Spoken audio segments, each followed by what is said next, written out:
নমস্কার, বন্দনা ব্লগে স্বাগত। আজকে আবারও সাথে নতুন ভিডিও নিয়ে চলে এলাম। ছোট এজ বাচ্চাদের ব্লাউজ কোন কোন সাইজ কিভাবে বানাবেন, কোথাও স্কিপ না করে পুরোটাই সাথে থাকার অনুরোধ থাকলো। তাহলে তোমরাও এরকম সুন্দর ছোট এজ বাচ্চাদের ব্লাউজ নিজেরাই বানিয়ে নিতে পারবে। তো দেখো, আমি এখানে যে ব্লাউজ পিসটা নিয়েছি একেবারে ডিপ লাল কালারের কলকার কাজ করা আছে হাতা এবং পেছনে পিঠের নিচটাতে।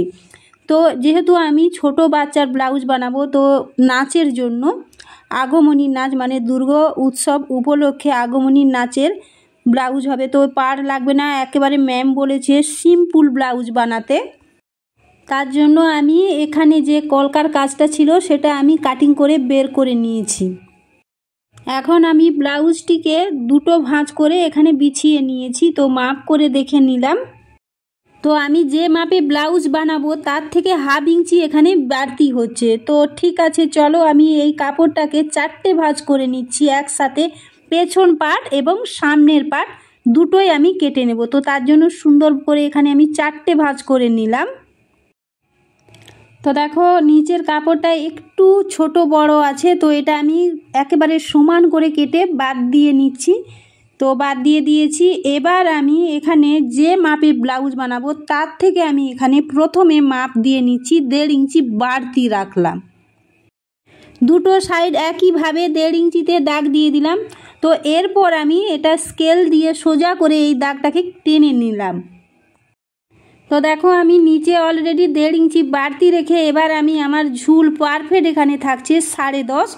তো 10.5 ইঞ্চিতে এখানে দাগটা দিয়ে দিলাম। একইভাবে আমি দুটো সাইডে 10.5 দাগটা কেটে নিলাম। তারপর এই দাগটাকেও স্কেল দিয়ে সোজা করে টেনে নিলাম। তো এবার আমি এখানে পুটের মাপটা দিয়ে নেব। তো পুটের মাপটা কিভাবে আমি বের করব সেটা দেখে নাও। তো বডির মাপ হচ্ছে 21, এখানে 21কে 4টে ভাগ করলে এখানে হচ্ছে 5-2 সুতো। তো আমি এখানে পুটের মাপ 5-2 সুতো রাখলাম। একই রকমভাবে আমি আরমুলের মাপ এখানে 5-2 সুতো নিলাম। তো দাগটা আমি কেটে নিয়েছি, এই দাগটা স্কেল দিয়ে সোজা করে টেনে নিলাম। এবার আমি বডির মাপ এখানে নিয়ে নিচ্ছি। তো একইভাবে পারফেক্ট 5-2 থেকে 3 সুতো একেবারে পারফেক্ট এই দাগটা দিলাম। তো তার থেকে আমি আর 2 ইঞ্চি এখানে বাড়িয়ে নিলাম। তো সেই 2 ইঞ্চিতে আমি এখানে দাগ কেটে নিলাম। তো হাফ ইঞ্চি বাড়তি ছিল, সেই হাফ ইঞ্চি কিন্তু বাড়তি থেকে গেল।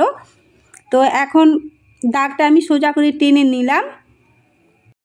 আলাদা করে বাড়তি যে হাফ ইঞ্চি সেখানে আমি দাগটা কেটে নিলাম যাতে প্রবলেম না হয়। তো এবার আমি সুন্দর হাতের সাহায্যে শেপটা দিয়ে নিচ্ছি। তো অলরেডি শেপ দিয়ে নিলাম। এবার আমি গলার যে চওড়ার ডিজাইন করব সামনে এবং পেছনে, তার জন্য আমি এখানে 2 ইঞ্চিতে দাগ দিয়ে দিলাম।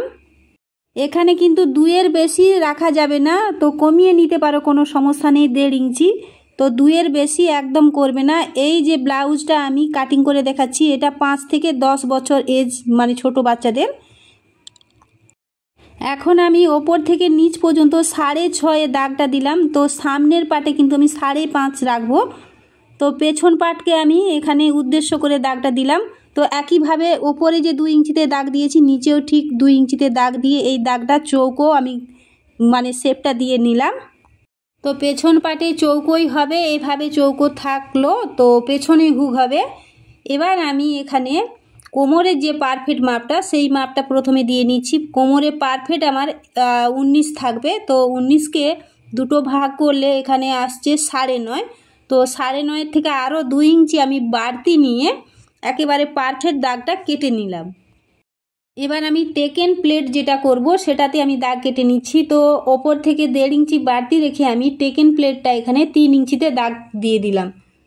তো একইভাবে আমি এই সাইড থেকে 3 ইঞ্চিতে দাগটা দিয়ে দিলাম। এবার আমি এই দাগটাকে স্কেল দিয়ে সোজা করে টেনে নিচ্ছি। তো এখানে না টানলেও হতো, ছোট করে যদি কাঁচি দিয়ে কাটস লাগিয়ে নিতাম তাতে হয়ে যেত। তো আমি এমনি দাগটা কাটলাম, আবার কোনা করেও দিলে হয়, তো তাও দিলাম না। এবার আমি এই দাগে দাগে পারফেক্ট এখন কাটিং করে নেব। আর হাফ ইঞ্চি এখানে ডাউন করে নিলাম।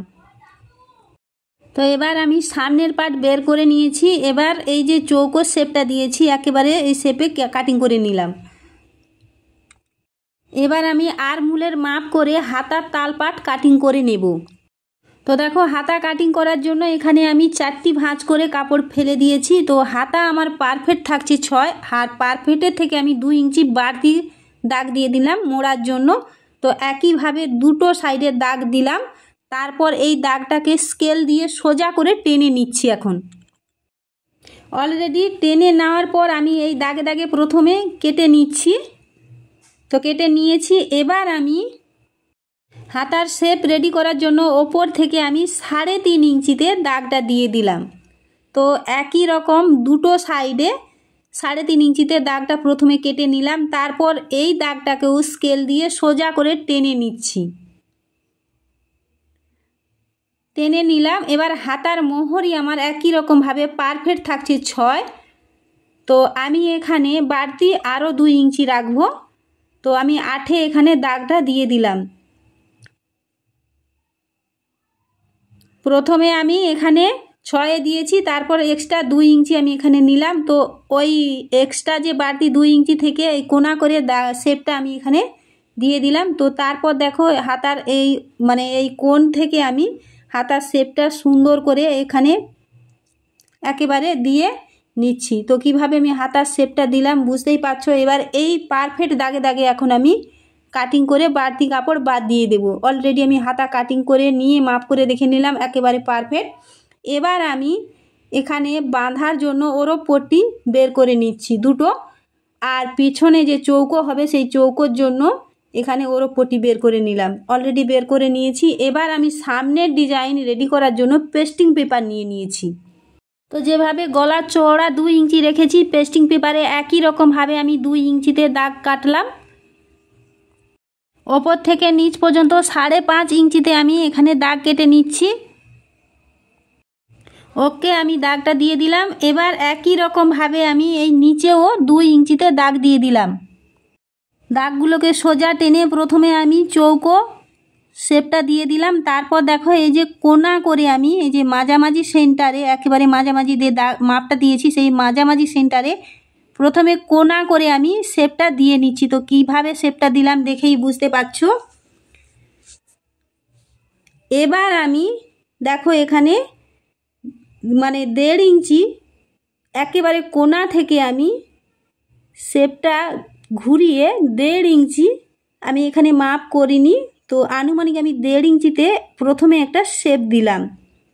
তো একই রকমভাবে দ্বিতীয় শেপটাও ওই 1.5 ইঞ্চিতে আমি দিলাম। তো কিভাবে আমি শেপটা দিলাম, প্রথমে যে আমি শেপটা দিয়েছি এটা কিন্তু গোল করে ওপরের দিকে সরু সূচালো টাইপের করেছি। তো দুটোই একই রকমভাবে দেখেই বুঝতে পারছো। তো এবার আমি একেবারে এই পারফেক্ট দাগে দাগে আমি ডিজাইনটি কেটে বাড়তি পেস্টিং পেপার বাদ দিয়ে দিলাম। তো দেখো ডিজাইন কেটে নিয়েছি। তারপর আমি এই যে দেখো পেস্টিংটা এখানে এভাবে বসিয়ে আয়রন করে নেব। অলরেডি আয়রন করে নিয়ে চলে এসেছি। এবার আমি সামনের যে পার্টের কাপড়টা সেটাকে আমি সমান করে ধরে মাঝামাঝি সেন্টারে একটু কেটে নিলাম। একইভাবে ব্লাউজের কাপড় আর পেস্টিং দুটোই মাঝামাঝি ভাঁজ দিয়ে আমি কাটিং করে নিয়েছি। এবার সোজাভাবে আমি ব্লাউজের কাপড়টিকে ফেললাম। তো তার উপর আমি পেস্টিংটাকে একেবারে সমান করে এখানে ধরে ফেলে দিলাম। তারপর সোজা একটা জাস্ট সেলাই দিয়ে দিলাম। তো এবার আমি ডিজাইনের গা ধরে বরাবর সেলাইটা দিয়ে নিচ্ছি। তো অলরেডি আমি সেলাই এখানে কমপ্লিট করে নিলাম। এবার আমি এখানে বাড়তি কাপড় 1 সুত ছেড়ে কাটিং করে বাদ দিয়ে দিলাম। তো তারপর আমি এখানে ছোট ছোট করে কাটস লাগিয়ে নিলাম। তো কাটস লাগিয়ে নেওয়ার পর এবার আমি এই কাপড়টাকে পাল্টি করে নিচ্ছি। তো পাল্টি করে নেওয়ার পর শেপটা খুব ভালো উঠলো না। তো এর জন্য আমি এই যে ডিজাইনের শেপ তোলার জন্য পিন নিয়েছি। তো পিন নিয়ে এভাবে আমি শেপটা তুলে নিচ্ছি। তো তোমরাও এভাবে শেপটা তুলে নেবে, তা না হলে কিন্তু এখানে ফিনিশিং খুব ভালো আসবে না। তার জন্য আমি শেপটা তুলে নিলাম। তো ফিনিশিং খুবই সুন্দর এসছে। এবার এর উপর দিয়ে জাস্ট আমি চাপ সেলাই দিয়ে নিলাম। তো সামনের পার্টের দুটো সাইডে একই রকমভাবে আমি টেকেন দিয়ে সামনের পার্টটা রেডি করে নিলাম। তো এবার আমি পেছন পার্টের কাপড়টা নিয়ে নিয়েছি।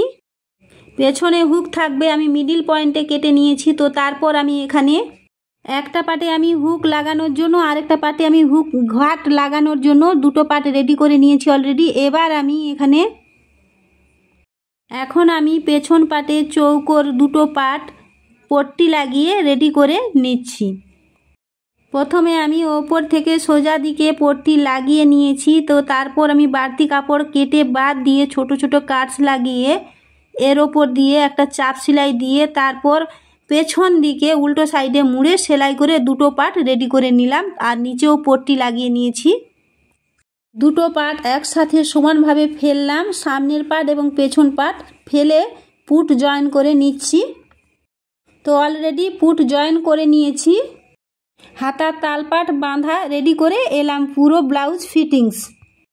তো ব্লাউজ রেডি করে নেওয়ার পর অসম্ভব সুন্দর হয়েছে, দেখেই বুঝতে পারছো। তো আমি এখানে ফুলগুলো রেডি করে নিয়েছি। আজকের ভিডিওটি কেমন লাগলো লাইক কমেন্ট শেয়ার হাইপ করে দেবেন। আপনাদের একটা হাইপ আমাকে অনেক দূর এগিয়ে যেতে সাহায্য করবে। আপনারা সকলে খুব ভালো থাকবেন, সুস্থ থাকবেন। আবারও নতুন ভিডিওর সাথে দেখা হবে। সবাইকে টাটা।